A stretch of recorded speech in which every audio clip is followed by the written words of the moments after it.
Note: Blow the Man Down will be available for streaming Friday, March 20th, on Amazon Prime.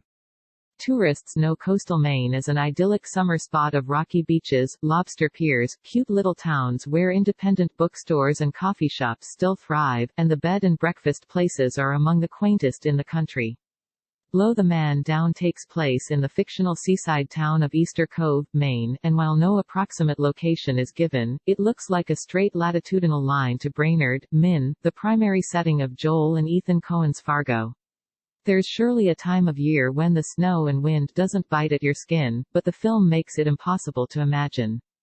The Fargo connections run deeper still in Bridget Savage Cole and Danielle Crudy's tight, evocative drama. Beyond the frosty milieu, the two share a fascination with macabre crimes committed by ordinary people and the inevitability of amateurish mistakes and crises of conscience. Though the twists and turns are unsurprising for anyone schooled in the Coens, or in this type of genre film in general, Cole and Crudy make the backdrop the star, a fishing village where the past informs a sinister present and women struggle to find their place in a brutal patriarchy, often taking it out on one another. Opening with burly fishermen singing the sea shanty of the title, a wonderful touch the film repeats to great effect. Blow the Man Down starts with two sisters, Mary Beth and Priscilla Connolly, who are finally burying their mother after a long illness.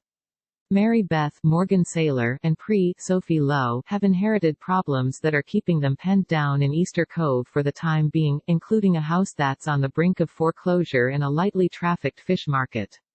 But those worries are minor compared to the grisly events that follow, when Mary Beth goes out drinking the night of the funeral and comes back begging her sister to help cover up a crime.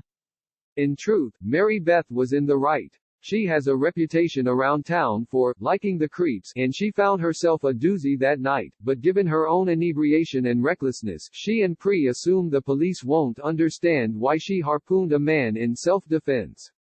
As the Connollys said about sloppily hiding the body and other evidence, some other ugly subplots in Easter Cove begin to surface, including another dead body connected to the Ocean View, a local brothel catering to the port.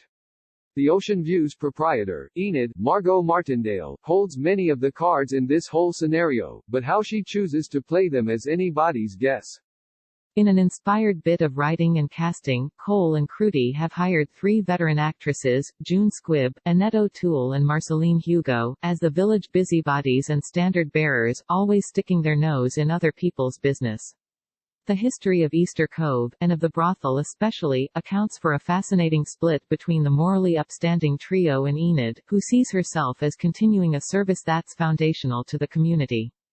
Martindale has excelled at playing against her gentle image as a Russian agent on The Americans and a criminal mastermind on Justified, but Enid is a slipperier character, ruthless yet not entirely irredeemable.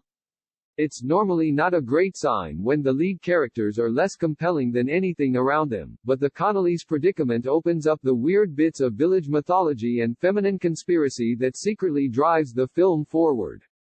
Blow the Man Down functions just fine as a skillful replication of Fargo or Blood Simple, but Cole and Crudy's attention keeps drifting to the darker edges of Easter Cove, where such crimes of passion seem folded into a rough-hewn way of life.